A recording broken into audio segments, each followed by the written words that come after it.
उस्मानी साहब, आज जो डेट थी हाई कोर्ट में औरंगाबाद और संभाजी नगर मामले पर, हम्म। तो क्या हुआ आज? आज हम लोग 2:30 बजे से वहाँ रुके थे कोर्ट में। और लेकिन एक दूसरा मैटर चल रहा था 901 नंबर पे, हमारा उसके बाद था।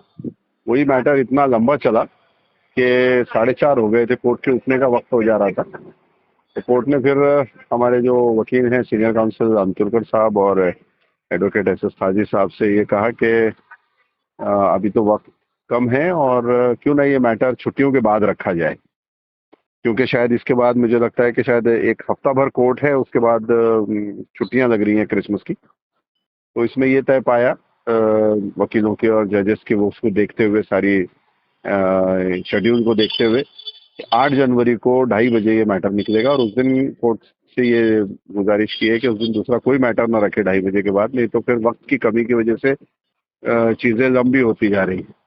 जी।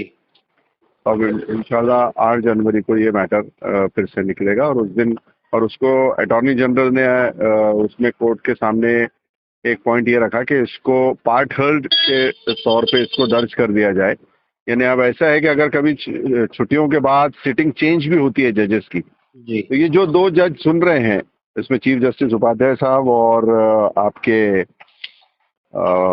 आरिफ, डॉक्टर आरिफ साहब, तो ये दोनों ही एक साथ बैठ के सुनेंगे। अगर दोनों की सीटिंग अलग अलग भी होगी तो ये मैटर के लिए उनको बेंच में एक साथ आना पड़ेगा। अच्छा।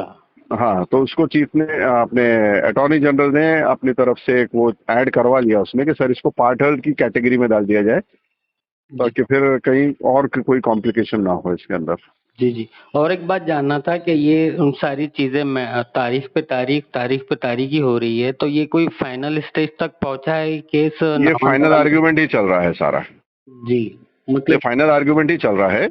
लेकिन अब क्योंकि सबकी बहस को सुनेगा पहले, मुशाला साहब जो एक पिटिशनर के वकील थे, सीनियर काउंसिल, उनको कोर्ट ने सुना। उन्होंने लगभग 3-4 डेट्स में उन्होंने अपनी बात रखी। अभी जो मेरी पिटिशन, रिट पिटिशन है, उसमें सीनियर काउंसिल अनिल अंतुरकर साहब और एडवोकेट एस एस खाजी साहब देख रहे हैं, उनको कोर्ट सुनेगा पूरा। फिर उसके बाद अटॉर्नी जनरल अपना पक्ष रखेंगे और फिर इसके बाद फैसला जो है वो उसकी डेट मिलेगी कि वो कब आना है, रिजर्व फॉर ऑर्डर हो जाएगा। उसके बीच में एक ये है कि उसमें उस्मानाबाद का भी एक कुछ पक्ष हैं जो अपना बात रख रहे हैं। अब उनको अभी कोर्ट सुनता है या अलग सुनता है ये तो मैं आज नहीं कह सकता, जी। लेकिन ये सबको सुनने के बाद ही और सबकी बहस कंप्लीट होने के बाद ही कोर्ट इसको रिजर्व कर देगा ऑर्डर के लिए और उसके बाद फैसला सुनाएगा। जी। जी। नहीं, और एक थी क्या, वो अभी आप उस्मानाबाद का जिक्र किए, तो क्या ये उस्मानाबाद और औरंगाबाद का केस साथ में चलने की वजह से लेट हो रहा है, या अलग अलग चलता है दोनों का केस? देखिए, दोनों के वकील अलग अलग हैं, पॉइंट्स दोनों के अलग अलग हैं। कोर्ट लेकिन ऐसा कर रहा है कि वैसा भी औरंगाबाद को पहले सुन रहा है। ये हमारे एसएसआई साहब की तजवीज थी कि पहले औरंगाबाद को सुन लिया जाए। तो अभी कोर्ट औरंगाबाद के जितने वकील हैं, जैसे मुशाला साहब हो गए, अंतुरकर साहब हो गए, ये सबको सुनेगा। और कोई अगर सीनियर काउंसिल होगा उनको सुनेगा। उसके बाद में अगर कोर्ट चाहे तो उस्मानाबाद वालों को सुन के फिर अटॉर्नी जनरल दोनों का जवाब दे सकते हैं, क्योंकि दोनों भी नामांतर से रिलेटेड केसेस हैं। अब ये, मैं इसके ऊपर आज टिप्पणी करने वाला कोई नहीं होता कि कोर्ट इसको किस एंगल से ले जाएगा। हाँ, लेकिन इतना है, हमको पूरे वो है, चांस है अपनी पक्ष रखने के लिए। और वो उस्मानाबाद वालों को अपनी तरीके से उनका पूरा पक्ष रखने का चांस है।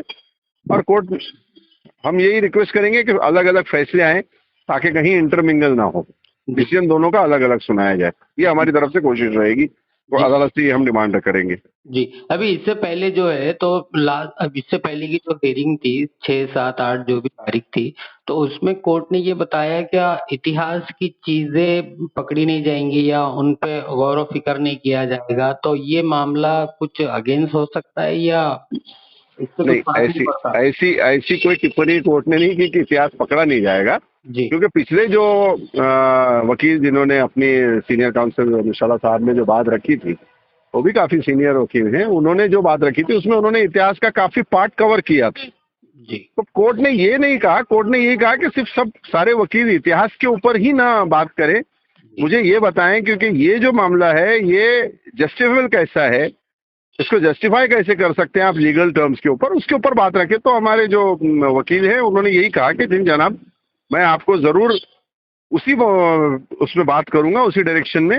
लेकिन उन्होंने एक जुमला और कहा कि सर ये जो एक यानी अनडाउटेड फैक्ट है कि इतिहास जो है वो कोई भी कभी भी विजेता ही लिखता है, जो हारता है, जो पराजित होता है, वो हारने वाला इतिहास नहीं लिखता। ये उन्होंने एक बात जरूर कोट की थी।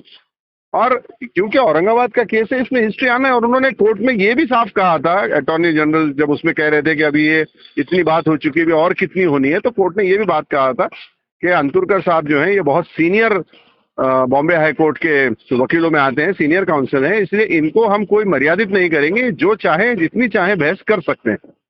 जी हाजी साहब, एक पिटिशनर होने के नाते आपको ऐसा अभी क्या लगता है, एज अ पिटिशनर के क्या फैसला आ सकता है हक में या खिलाफ आपके, जो भी आपकी जितने आपने वकील लगाए, आप जितना भी केस लड़े अभी तक ये मामले में? देखिए, जो भी कोई लड़ाई लड़ता है वो तो जीतने के लिए लड़ता है। हमको अल्लाह की ज़ात से पूरी उम्मीद है, हम अपनी पूरी ईमानदारी से और उस पे अल्लाह की ज़ात पे एकदम एक तवक्को रखते हुए हम ये केस लड़ रहे हैं। हमें उम्मीद है कि ये केस इंशाल्लाह औरंगाबाद और औरंगाबाद के लोगों के हक में आएगा। और सरकार का जो एक एजेंडा है वो पराजित होगा, वो हारेगा, क्योंकि उनका मकसद है सरकार का लोगों को विभाजित करना, लोगों को लड़ाना आपस में। जबकि औरंगाबाद एक पुरअमन शहर रहा है, यहाँ हिंदू, मुस्लिम, सिख, ईसाई, बुद्धिस्ट सब मिल के रहे हैं। और हम चाहेंगे कि आगे भी ये शहर पुरअमन बना रहे और प्रगति की राह पे जाए। इसीलिए हम औरंगाबाद वासी अपनी लड़ाई लड़ रहे हैं। सरकार अपना एजेंडा हम पे थोपना चाहती है। मुझे लगता है झूठ हारेगा और सच जीतेगा। जी बहुत शुक्रिया A24 न्यूज से बात करने के लिए साहब। खुदा खुदा